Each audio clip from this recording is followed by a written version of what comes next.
You're listening to Answers from the Akashic Records, a world of empowerment service from Aingeal Rose and Ahonu. Well, you're all very, very welcome, folks. My name is Ahonu, and on behalf of Aingeal Rose, I'd like to welcome you to our Akashic Records session number 37, believe it or not. And our seasoned participants will know from where these sessions originated. But for our newcomers today, it's important that I point out a few little procedures, just simply for your understanding. Aingeal Rose is not in a trance when she's answering these questions, and neither is she channeling through any psychic entity, spirit, angel, or ascended master. She is simply downloading this knowledge and information directly from source. Now, many of you are aware that the answers to these questions became the basis for Aingeal Rose's first book in the 10-book Honest to God series called A Time of Change, and that book can be purchased from atimeofchange.info. Her second book, The Nature of Reality, can be ordered from thenatureofreality.info, or indeed wherever good books are sold. Now, because this session is being recorded, we will not be using people's personal names anywhere throughout the session, but rest assured you will get a recording of the session once we have finished rendering it as a download. Now, we post these sessions on our website at worldofempowerment.com/archives, and you will get all the past sessions in the shop. So if you simply search for the shop on worldofempowerment.com. Finally, once we close the session today, we ask, would you please go to worldofempowerment.com and leave your impressions of the session today? We'd really, really appreciate your feedback on it. Also, we will be doing, by popular request, our Meditation to Paradise Earth. Now, this is something that we do in the Open Forum sessions, and it is very much in demand. And every one of you will get a recording of that in due course. So that's the end of the formal introductions. I'd like now to welcome our own beloved Aingeal Rose. Good morning, Ahonu. Good morning, everyone. Thanks for joining us today for our 37th Open Forum session. Ahonu, can I just comment on how we've been in rainfall nonstop for 24 hours? Okay, anyway, that's a big deal here in San Diego. Okay, Yes, let me go ahead and say the prayer, all right?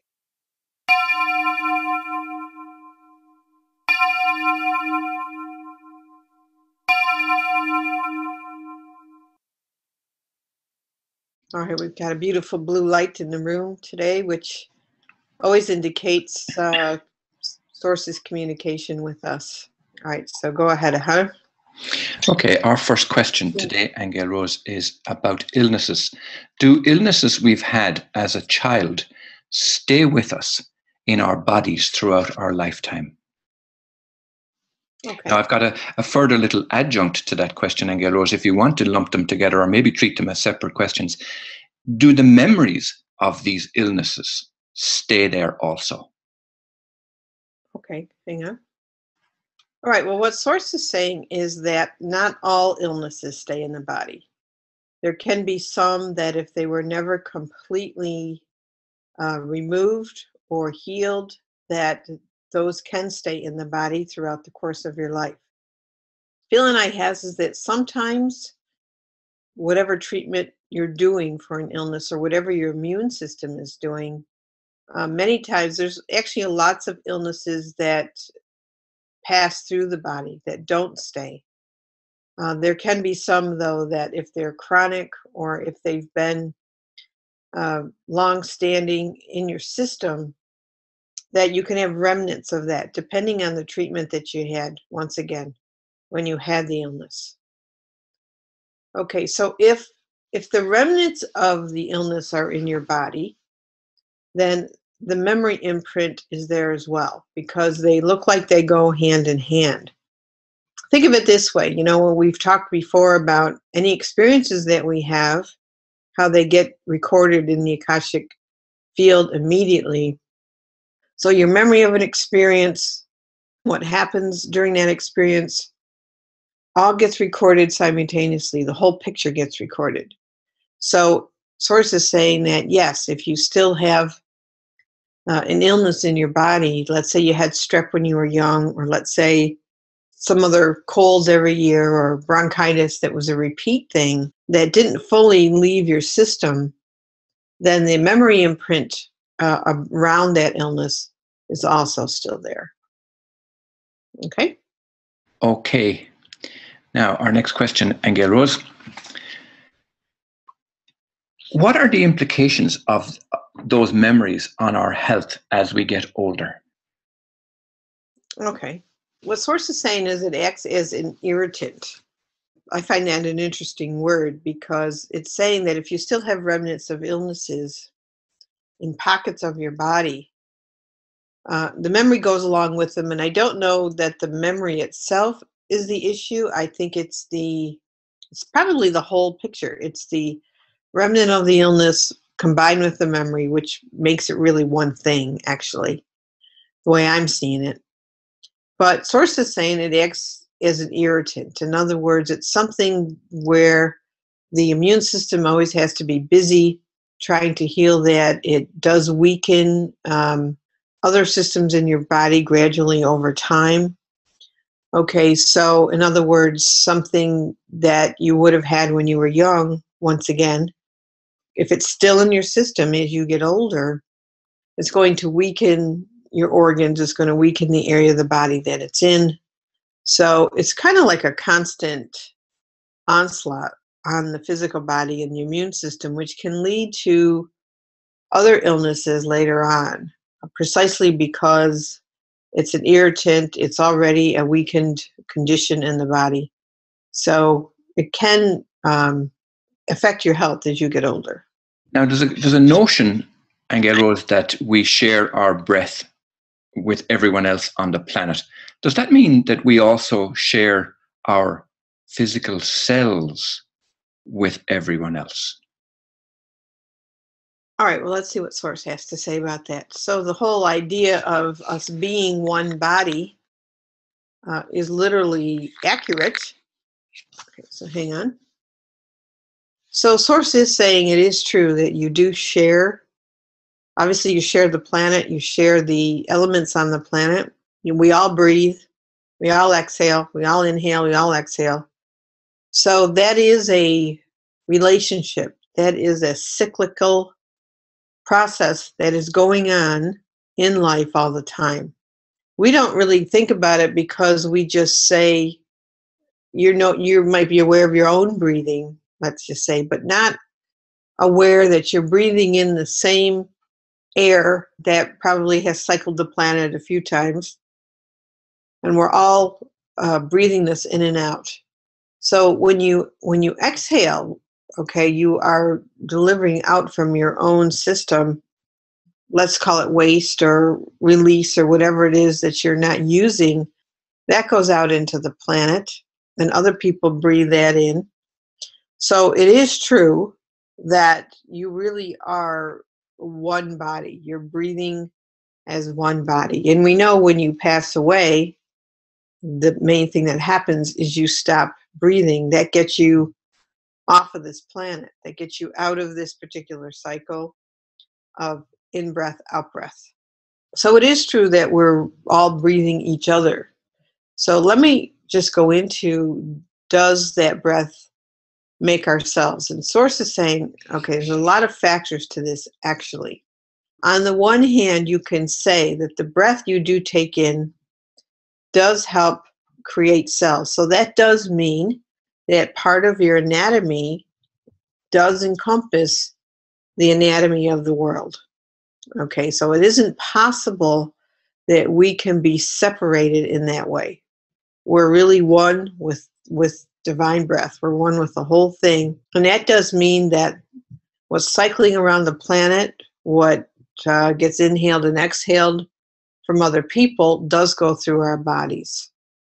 Okay, so here's, when it comes to forming cells though, on one level, you will automatically be taking in the cells, the imprints of other people, the thoughts, the beliefs, the conditions. On one level, you will be inhaling part of that, just like other people will be inhaling you.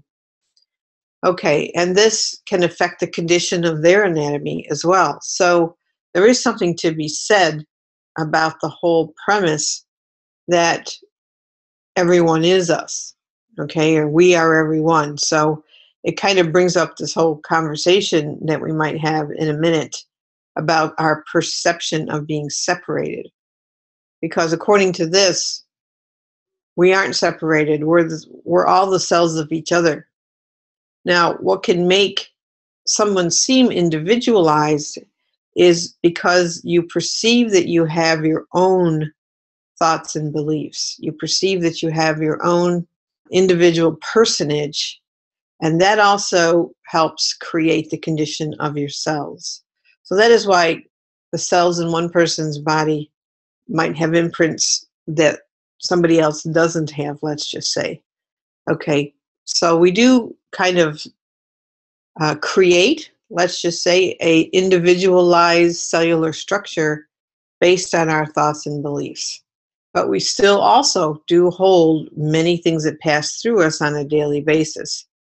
And some of those things, if we have a likeness to the beliefs, we will probably hold on to more aspects of the breath that goes through us from others that is similar. Okay, so in that way, we kind of individualize ourselves further, okay, if I can use that expression. So it's an interesting process because the breath is the thing that keeps all of us in relationship with one another. In fact, we are one big breathing system, actually. You know, it's been said that the inside your body is a whole ecosystem in and of itself, but it's really the ecosystem of the world passing through you, changing. So what we can be aware of, let's talk about the 100th monkey syndrome, for example.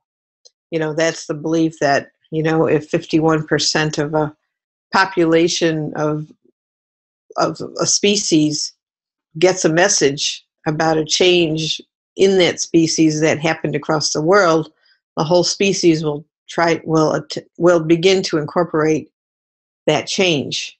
Okay, so in a way, it's similar because we can't help but be absorbing the events of the world, and that's positive as well as negative. You know, anytime consciousness changes and people are breathing a different reality or a different perception, that also goes in the breath.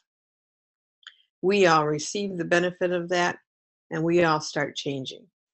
Okay, did I answer all parts of that question? Yes, you did, Aingeal Rose. Beautiful.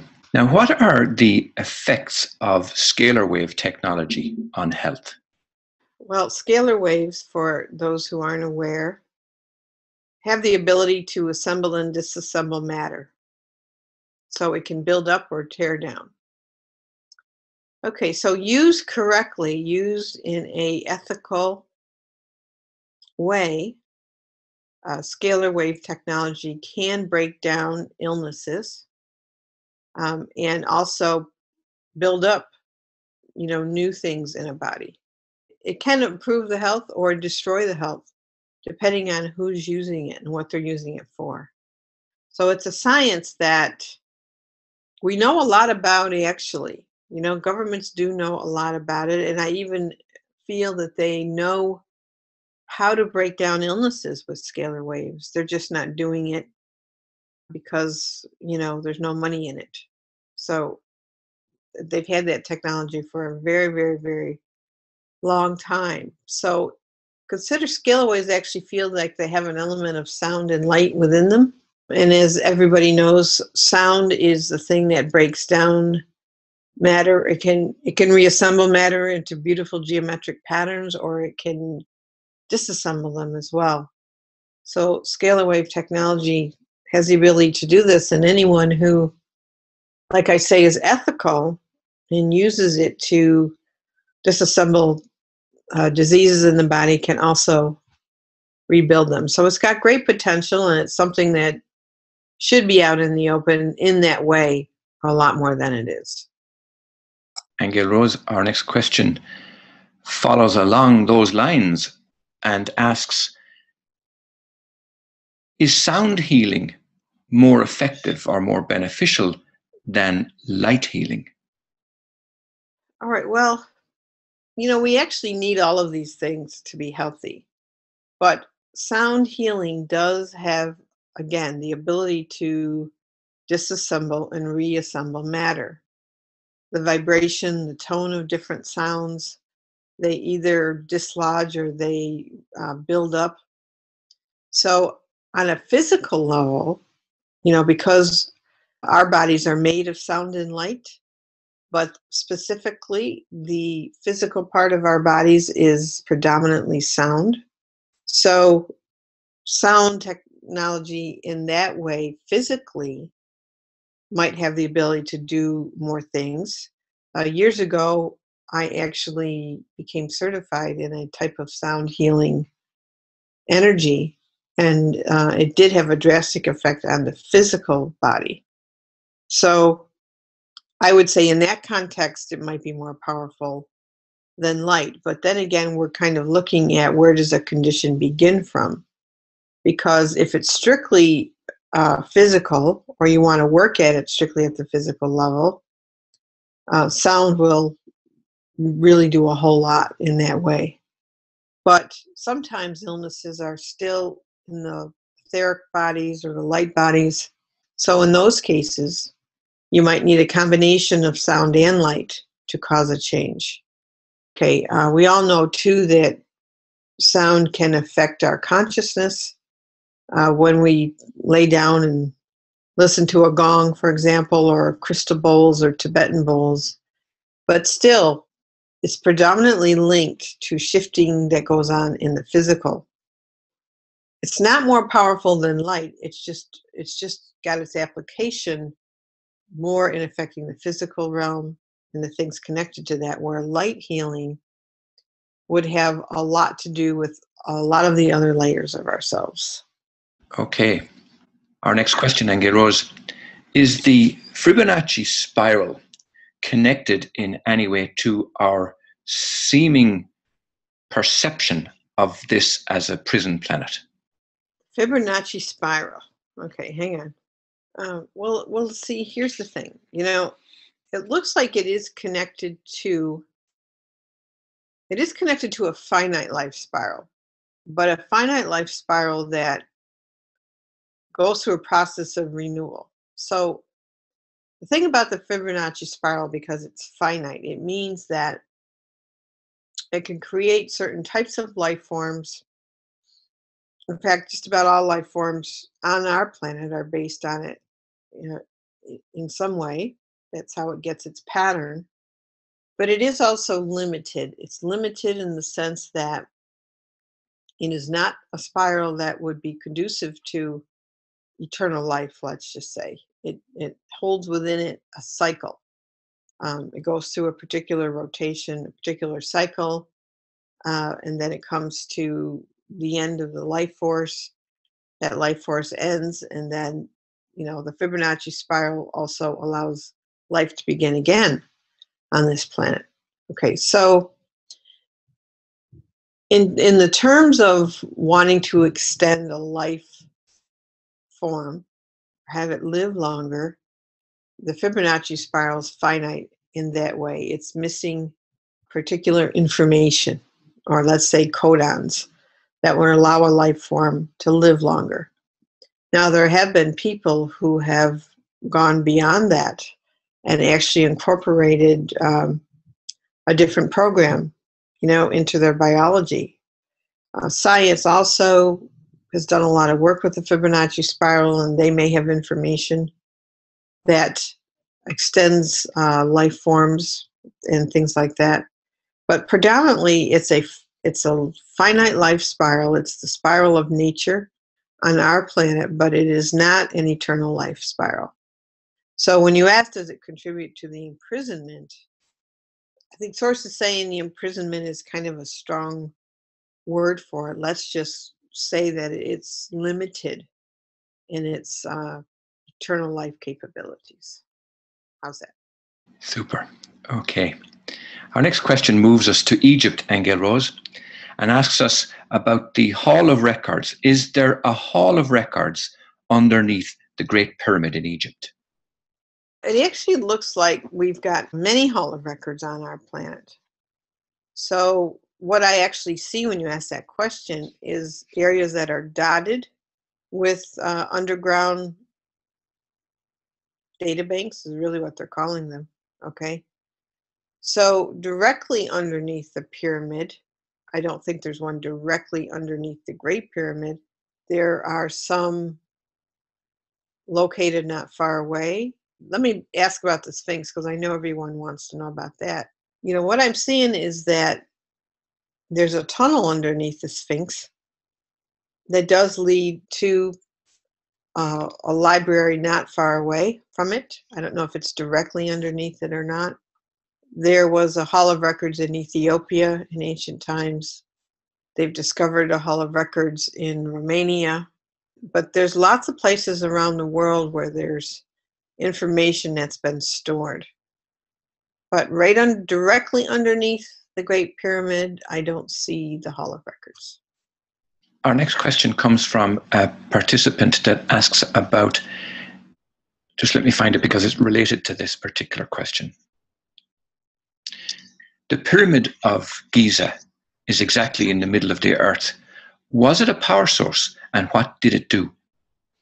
Okay, good question. Well, it actually had a lot of uses. They're saying it was a resonator. That's the word they want to use right now, and it still is a resonator, actually. What I'm seeing a picture of is that it had the ability to change frequencies and vibrations and send different types of frequencies through the planetary grid or from one place to another. So in one way, it was a communication system as well between other places on the earth that are similar.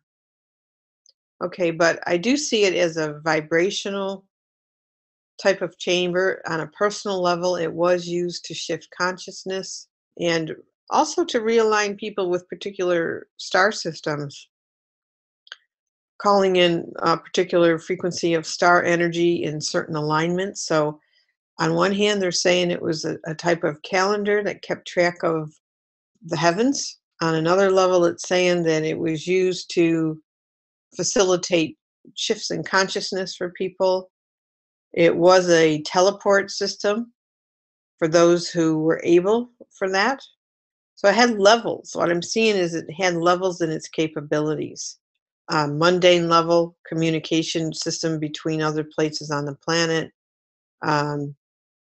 sound chamber to send certain frequencies around the earth. And then on a personal level, it had to do with consciousness. But I'm seeing that only particular initiates were really allowed in the Great Pyramid.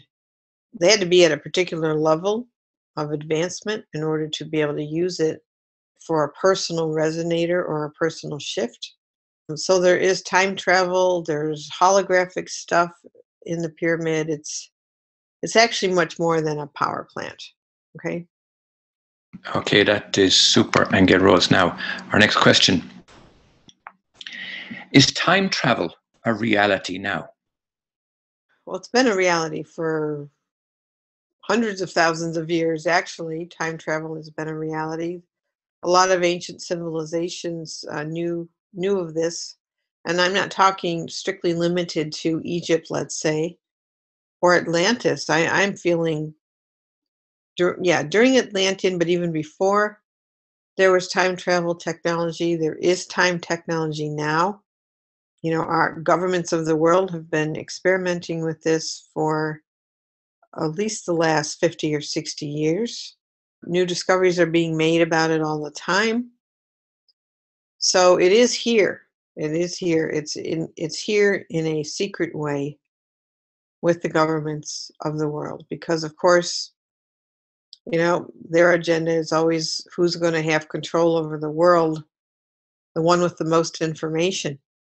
So, the way they're using it is to either travel back in time and change pieces of history or move ahead into the future and see what's coming up. And also with that, experimenting with how can they alter that. So that has been going on. But sources letting us know too that you can time travel within your own consciousness. that your brain and your physiology is capable of traveling through time if you get yourself and your consciousness to the point where it's aligned with those dimensions and those frequencies. And again, this goes to the many conversations we've had about learning to go within, learning to meditate, learning to purify yourself, you know, get yourself in alignment more with love. And the more you do that, the more that Kundalini cleanses and activates. One day you'll find yourself suddenly in another place. Okay, it's very possible to do that. Next question, Aingeal Rose. What does Source want us to know about quantum physics?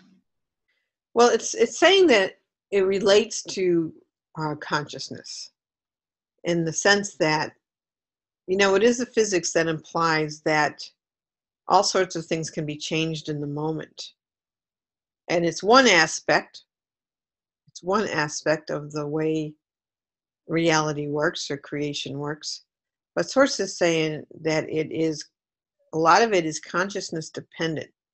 In other words, with your consciousness, you really do have the ability to alter.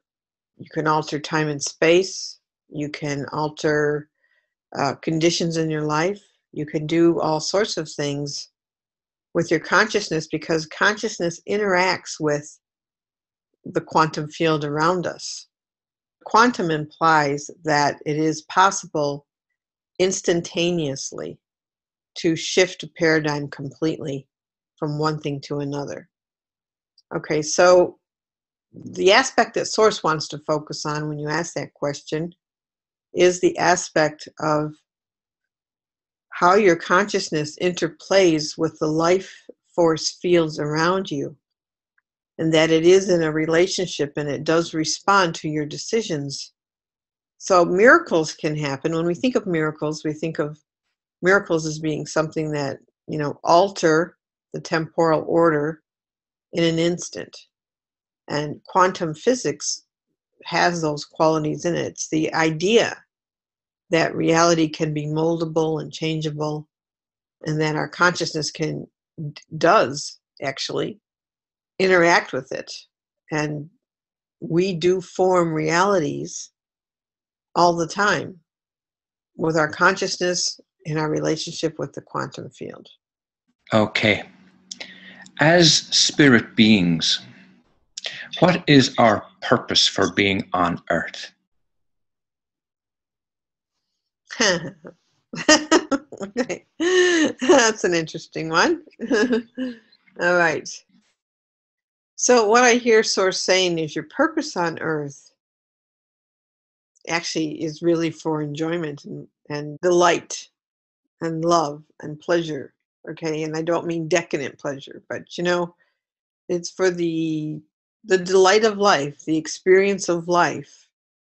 And the quality of that experience is up to you. How you live life, how you perceive life, what kind of place you're in. We just got done talking about the quantum field and how we interact with it. But Source's will for us really is love, delight, and happiness. How we got convinced that this was not the case, is historic. Let's go back a minute to our discussion on breath. In terms of the quality of the lives that we live, if we're aware that a part of us takes in the belief systems and the thoughts and the energies that are floating around the planet, okay, the quality of existence that floats around the planet, we take in part of that ourselves. But you see, we're also transformers. And this is where choice comes in. So at a lower level, you could say that we're here on Earth to, kind of perfect our natures because we've become highly programmed with beliefs for millennia. Beliefs that are not based on the truth of love, happiness, delight, sharing, beauty. Okay, we've been actually programmed quite the reverse. That you have to work for those things, that you that it's temporary, that you can't have it forever, that when you build up one thing, the other shoe is going to fall eventually, because we live in a polarity. Okay, so we have these really ancient dogmas and programs and belief structures about how we achieve happiness.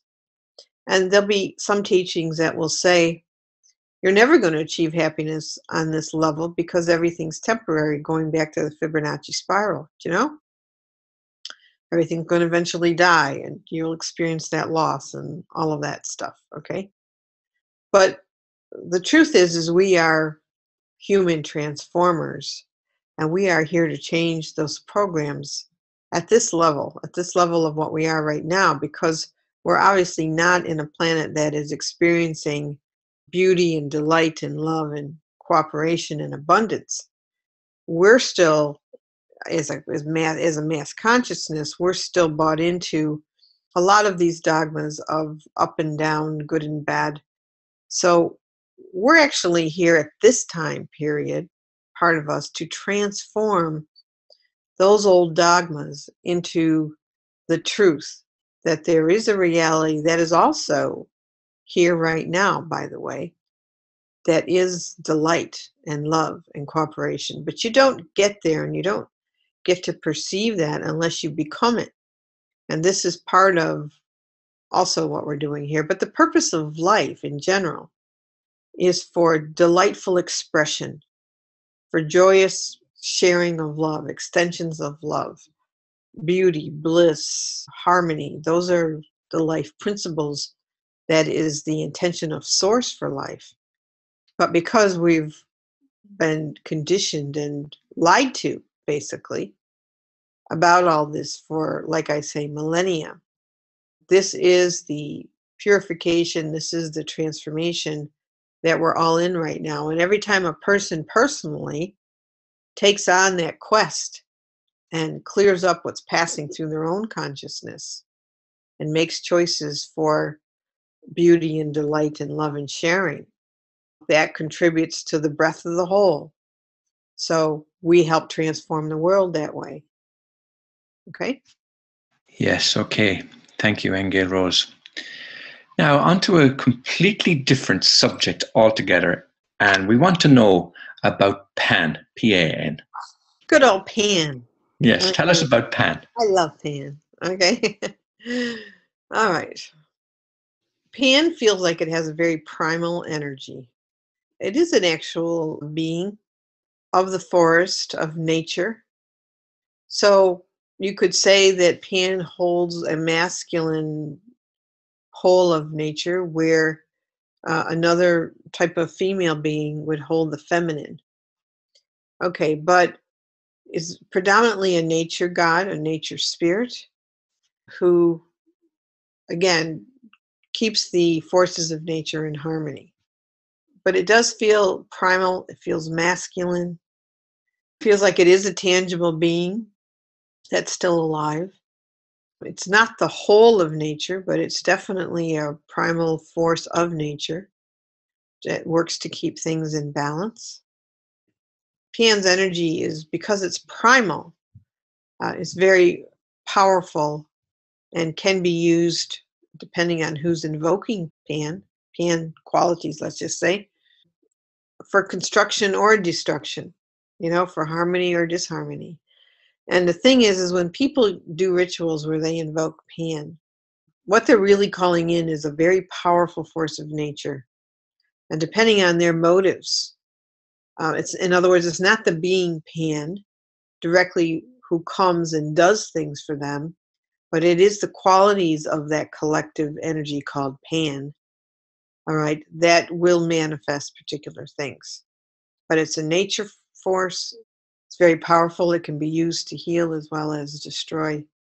Definitely alive. It's definitely a being in and of its own right. So, but predominantly kingdom of nature. Now, Aingeal Rose, do we have doppelgangers? Do we have other versions of us on the earth at the same time? Are we living simultaneously in multiple times at the same time? And if so, how does that happen? Sounds like a Burt Goldman question, doesn't it? With the doppelgangers. It does. Or For somebody people who familiar don't maybe know, with somebody the idea, familiar with quantum jumping, perhaps. yeah. So doppelgangers is the idea that we have an alternate self or another double. Okay. Yes. Well, you are many things all at one time. So we do have a lot of other selves. You do have some other selves that could be existing on the planet right now. It's not necessarily that they are, but they could be. And if anybody's ever met anyone where you recognize somebody as being an aspect of yourself, but that can definitely be occurring. Do we have other selves that live in other dimensions? Absolutely. We are really unlimited in terms of, if you use the word self with a capital S, we have unlimited aspects of ourselves on many dimensions throughout all life everywhere.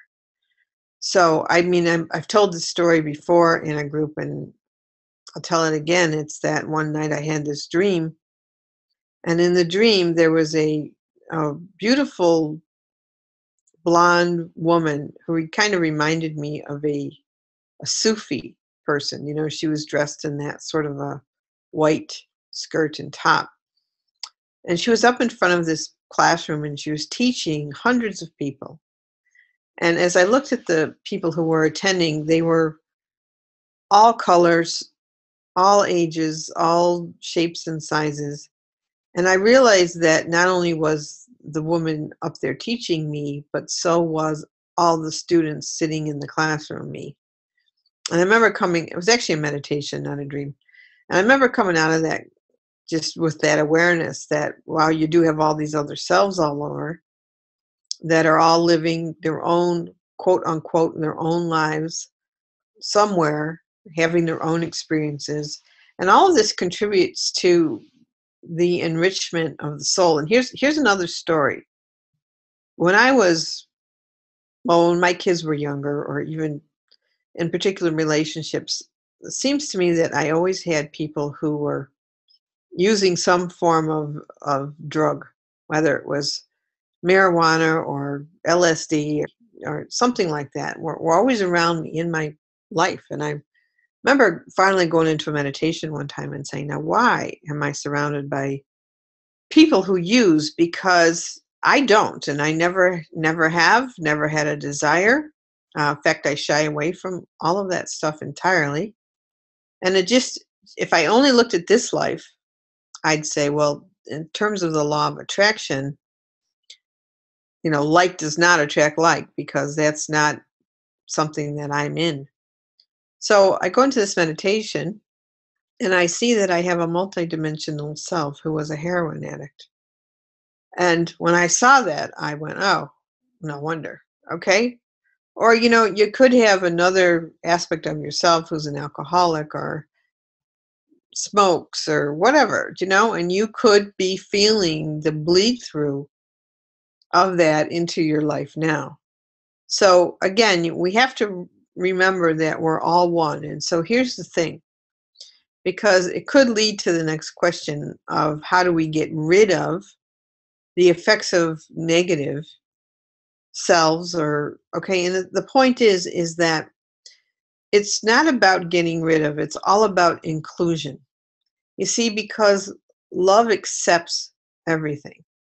Okay, and by the acceptance itself, it brings healing. It's only when we reject, when we sift and sort, when we want to cast off, when we want to disassociate, when we want to claim that, you know, that's them, this is us. As long as we're doing that and we're not accepting what flows through us, it will flow through us, come in and come out, as long as we don't resist it. As soon as we start wanting to block something and push it away, it stays. And it congeals inside of us and it turns into something. So if you're just in the breath of life, if you're in the flow of life with the recognition that we are all everything that's passing through, but with our own consciousness, we're in acceptance and love, we're not in judgment, then those things will just come in and they'll go out. There will be nothing that holds them. To answer this question, yes, we do have multidimensional selves, but we are in a relationship, actually, not just with those beings, good and bad, by the way. We get the benefit of all the good things our other selves have done, and they get the benefit of all the good stuff we do. All right, so we are in a whole big relationship with the universe, actually. Okay, Aingeal Rose. Our next question is about love. Is love a frequency? And if so, why can't we hold on to it for any length of time? So is it a frequency? You know, Source is saying that that would really be, it's true, but it's more than that. Okay, it is a frequency. In other words, when you get to that place, you know, you are in a different frequency, no doubt about it. Okay. But love is really what life is made of. It's made of love. In other words, you'd have no existence whatsoever if love was not the basis. You know, love is what allows love to be, to respond. Okay. And the reason we don't hold on to it is because we still have other parts of us that believe in not love. You know, we have other parts of us that choose to not be in that oneness. You could say that love is that oneness that I just described, where it's a presence that there's no judgment whatsoever. And you know, and I've said this before too, but try to imagine what it would be like if there was no judgment. Nobody ever judged you in your life about anything. Everyone always welcomed you. That's the only experience you ever had, was of being totally welcomed and loved no matter what. No one ever even pointed out or noticed that you could have done something to displease them. You know, just imagine everywhere you went, there was no danger because you were welcomed everywhere. Okay, so that's love. That's love. And when you say, why don't we hang on to it, is because we're not in that consciousness. We don't choose to be that. That's not our frame of perception and reference. We've got good and bad going on in our minds. We've got judgment and condemning going on in our minds. We've got this one's guilty, this one's innocent going on. And as long as that's happening, we're not in love. So that's the reason it doesn't stay. You may have periods of it where you're in innocence or you feel innocent towards somebody. Okay, but that's not the same as becoming love, becoming a completely harmless being. That's why it doesn't last. And not only that, let me just say this too. The other part of this is that it's not just how we see those around us, it's how we see ourselves.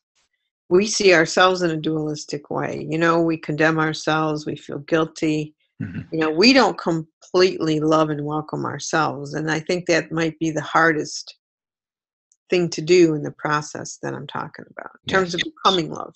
Yes. You have to know that you're innocent. Okay. Our next question, Aingeal Rose, asks, I keep hearing that something major is happening within the world's financial systems. What would Source say about this? And we let me just remind you, Aingeal Rose, we do have a long line of really, really great questions too. So if you could just try and motor your way through them as best you can in the time allotted. Want me to censor Source? No, absolutely not. No, do your best to fit them in. Financially. Yeah. Okay. You know, we are looking at shifts and changes in finances. We're looking at changes in the dollar. We're looking at changes in money and currency everywhere. So this is definitely happening. This is definitely going on. But at the same time, there's all other movements that are going on that are finding different ways to trade with each other and work out their own money things. So you do have a big disruption in the financial thing going on. It's been going on for some years. It's going to continue to go on. So this is why in a lot of our past archives, Source has talked to us a lot about self-sustainability. And I won't go into that now because of time, and they can look back in some of the archives on, you know, what Source actually said about being able to be very self-sustaining on as many levels as you possibly can. Okay? That was quick, Ahonu. That was surprisingly quick. You didn't come back fast enough. You caught me off guard there. It was so quick.